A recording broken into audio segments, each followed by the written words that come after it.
says that he loves the Sun, and he might be going to the L.A. Chargers, which is your team. Hell yeah. So did he go to New England when he left Cleveland? Yeah, I think he was an assistant coach for the Jets for a year or two. I don't think he went straight there. But he's been in New England. He's been the coach of the Patriots for like 20 years, right? Tom Brady's whole tenure there. Right. Yeah.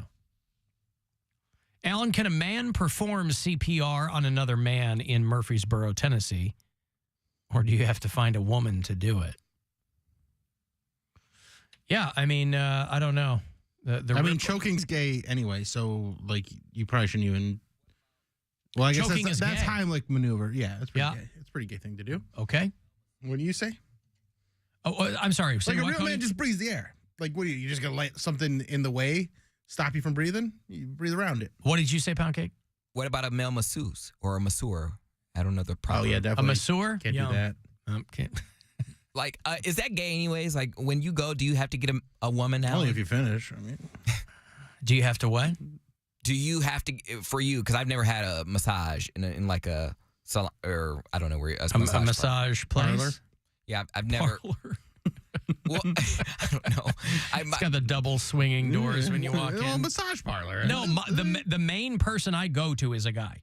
Oh, so I don't care. Like if I'm booking a massage and they're like my guy isn't available, I'll take anybody. I don't care. But the person that I have found that works me out the best is a guy. Is he gay? Is he gay? I only know him professionally. I don't know his situation. No, I think he's married. Okay. No, he's from like Guyana or something like that. But he's the guy that I will try Guyana. Yeah. Guyana, you're back. Guyana, another guy. Yeah. No, I will initially try to make an appointment with him, and if I can't, because I have to book them when I have time, and that's relatively rare. So, but otherwise, I don't have a preference. No. One of my exes got me a gift card to like some massage place. I don't think it was a massage parlor, but it was like some salon or whatever it was, where you could go to relax, and I never used it. So I've never had a proper massage. Maybe that'd be like a gift to myself. I don't know if there's a place around here that does it, but the last time we were in Denver, Gwen and I got Thai massages from like the old ladies who walk up and down your back, and it was revelatory. It was a life changer. I mean, I've never had that before. I thought it was like the stuff of legend. I didn't walk up your back. Yeah, I didn't know that like it was still being done, but we had that done, and I was like, that was just friggin' fantastic. The hot rocks, have you gotten that? Hot stone, I'm not as big of a fan of because it gets uncomfortable real quick for me. Like, and then I'm so focused on that I can't enjoy the rest of it. So it's okay, but I don't find that as relaxing as some other people do. Some people love hot stone massages, and I'm like, for me, it's mostly distracting because it's crazy hot, and I'm like, I just want to get out of here now. But if you can get the little old ladies to walk up and down your back and they know what they're doing, that's a game changer. I've tried to make, if I had one resolution in 2023, is that I was going to try to more regularly get massages. I haven't been real good at it just because I just don't have that much time. And if you want to get a good one, you got to book like a 90-minute session because 60 is over before you know it. And there's also a lot of people out there that don't know what they're doing. Because I don't know what it takes to get a massage therapist license, but I don't think it's much. You buy, I've known some friends personally who have become massage therapists, and I would never let them touch me. Why do you say that? Because it's just like they did it because it seemed they kind of didn't know what they wanted to do, and it was super easy to get licensed, and they just bought a table and started booking people. Do they make good money? I mean, I think it's like anything else. You have to get up and run it. And yeah, you got to get a list. But so it's tough. Like some people really know what they're doing. And you don't know somebody doesn't know what they're doing until you get under their hands. And then you're like, oh, this sucks. Alan, has anyone on the show ever had an STD? No. I haven't. I don't know about anyone else here. Poundcake hasn't. I haven't. I thought I did. I have it this isn't nice to say, but I've had a bunch of scares. A bunch of scares. And I don't know if I had a reason to freak out or if I'm just paranoid in general, but that's one of the reasons why you shouldn't be promiscuous, because if you're not knowing the history of the people that you're hooking up with, the possibility is there. You could get an STD from someone. But I have walked a fine line where I've done just enough with a stranger to where I didn't get an STD. But like, I remember I went to an out-of-network ER, urgent care, whatever, just so my mom wouldn't see that I went to go get like a penicillin shot, because I was like, give me the shot. I'll pay for it later, because I was going to San Diego. This is right around the time I went to San Diego. And I was like, I don't know if I have something and I don't want to, infect anybody, but give me this shot and the pill, and so if I do have something, it'll be gone by the time I leave. So I never, and then they're like, you don't have anything. They're like, it's too early to tell. And then I called back 2 weeks after I did everything. They were like, it should be gone. If you have something, it should be gone. And then that's what happened.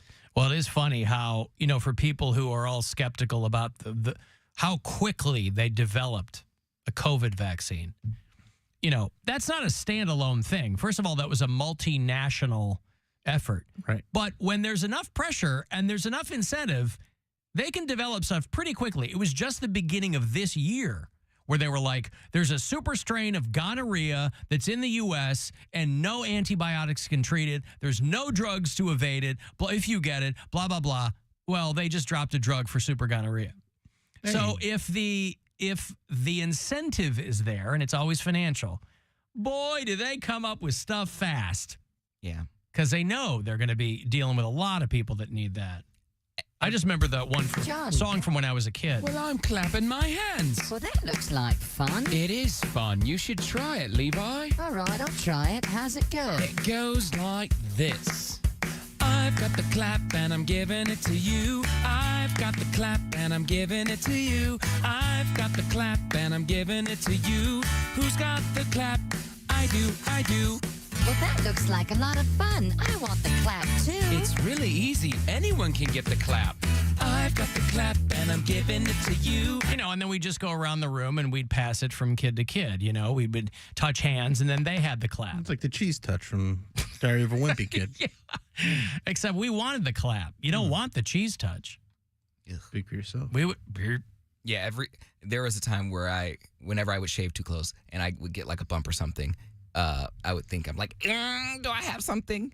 I had like a rug burn type situation and went and got tested, and they're like, no, just a little bit of an abrasion. And I was like, okay.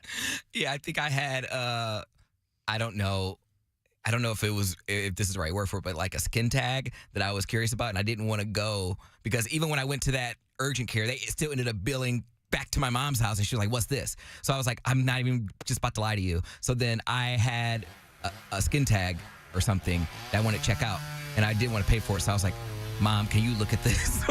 So she did it because she knew I was like nervous about it, and she made it even worse. She means well, but she's like, all right, let me see your pecker. I'm like, oh, don't do that. Oh my God. Well, she is a nurse. I know, but she knew I was nervous about it. I'm like, don't say pecker. I'm like, just look at it. So she's like, it's literally nothing. I didn't think that you could have made it worse, Mom, but you're calling it a pecker. She said, let me see your pecker. Pecker. Well, she is using that strict medical terminology. Texter said, all of you have probably had chlamydia and didn't know it. What dude? I got tested. But also, what dude wouldn't know he had chlamydia? Like, doesn't it hurt? Doesn't it, like, cause a discharge? Yes, and it hurts. That's the old thing. Dudes screaming when they pee. I know, like, HPV is a thing that you can have and not know, but, like, women chlamydia are prone to having STDs and not knowing, because the plumbing's all different. But guys, I've had friends that have had that stuff, and they're like, yeah, you know. There's smells. There's smells. There's discharges. Smells. Come on, man. You'll see it congeal. Yeah. Ugh. It gets moist. Well, anyway, there's your. I got really lucky. I don't answer. I don't know what's wood in here, but like, because. Oh well, it says the majority of chlamydia infections in men do not cause any symptoms. So oh really? Maybe we have. All I ever heard. Just got tested. All I ever heard. Yeah, I mean, now when you get like a blood panel, they test for all that stuff. But back in the day, I thought people dudes I knew that were like, yeah, it burns when you pee and all that. That's the line. It burns when you pee. Like it's So the only one that it would be possible would be like herpes, because I don't think they test herpes on a regular STD test, do they? I don't know. I think they do. I would think that would be part of an STD panel. That's a pretty common one. I don't know if I've ever gotten like. It could be Also, weird if they didn't check for that. Don't let feminists take it from us. His piece. His and her piece. Yeah. I was reading about a dude. Somebody asked me if I had read this earlier, and I did, about a guy who did a DIY fecal transplant with his mom's poop. Did you read about this? No, missed this one. He did this. I didn't come across the fecal transplant. DIY. The DIY literally mother-son transplant. And this is in Toronto, where they have Healthcare. And usually sometimes you're busy. Fecal transplants have been proven to really help people that have, I think it's called C. diff or Crohn's disease or some gastrointestinal thing, and they'll take someone's healthy gut biome in their poop and put it in another person's bowels, whatever. This guy did it himself, and the hook of the story is that when he did it, he started getting her menopause symptoms. Oh, he got hot flashes. But this was like around Christmas time they were doing it. And I was like, well, how did they do it? This is the closest thing there's ever actually been to a Freaky Friday. That is a Freaky Friday. Yeah. That's worse. It's called Streaky Friday. That is the film they're doing. He got ulcerative colitis at age 18. He got Crohn's a few years later. It's nasty stuff. I mean, if you talk to people that have this stuff, it's the whole never trust a fart crowd. Which should be the whole crowd. But you know what he did? He put his mom's poop in his bum.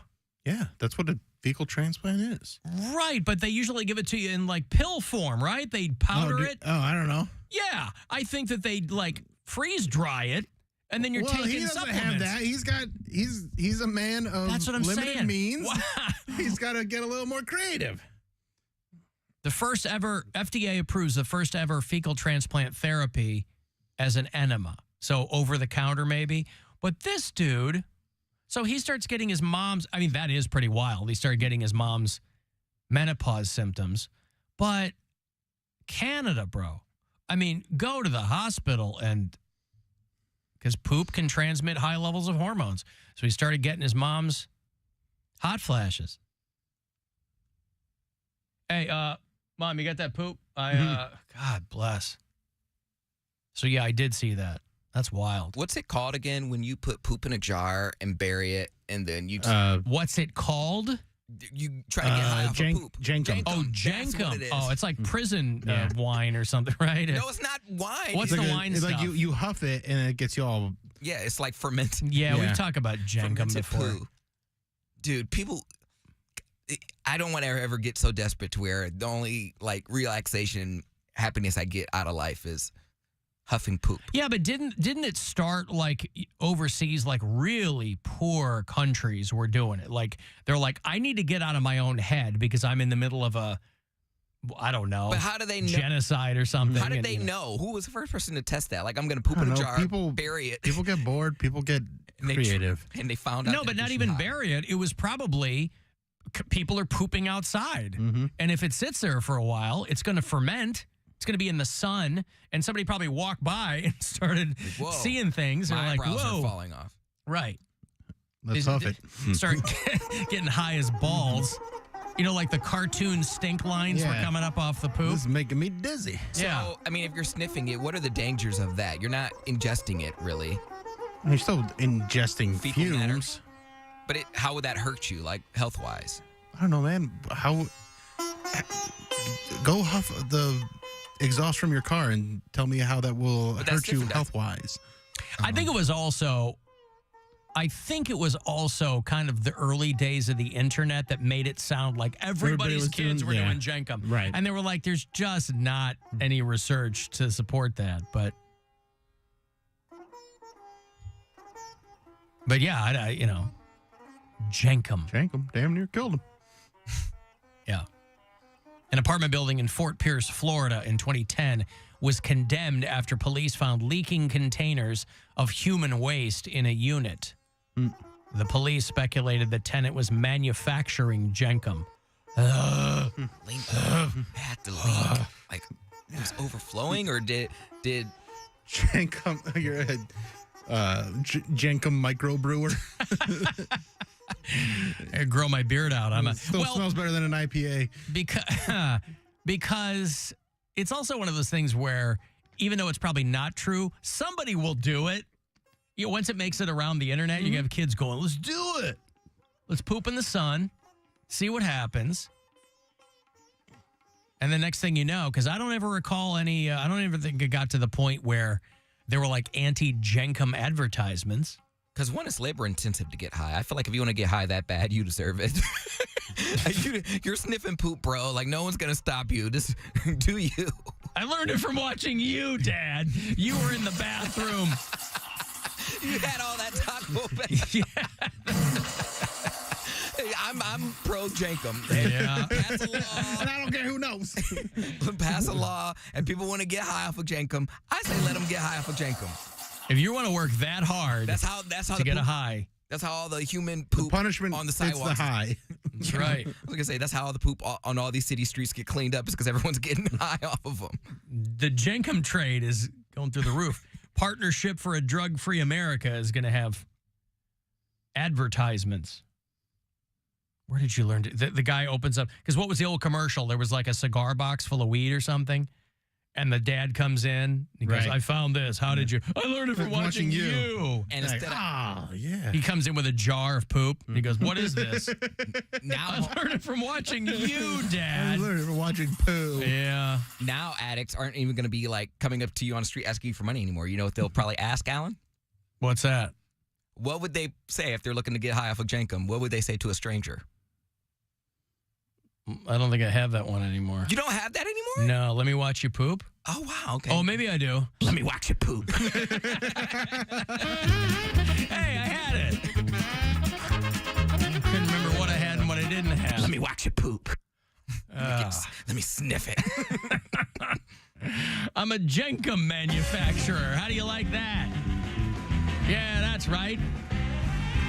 Barry Jenkum is my name, and Jenkum is my game. There's going to be like a raid. They're like, there was a Jenkum warehouse downtown underneath a Big bridge. old Jenkum bus. Be careful. Some of this Jenkum's laced with fentanyl. Jenkum warehouse. Jenkum raid. Honestly, it's like a meth house, a crack house, and a Jenkum house. No one wants to tear down. Let them live. You got to work in your underwear in there. Just smash the windows out and let it breathe a little bit. Smells like the devil pissed off a loaf in here. The smell was horrible. There's a Jenkum warehouse set on fire. Some vandals. Down here at Crazy Eddie's Jenkum warehouse. Apparently, in 2006, 2007 in Florida, local cops were all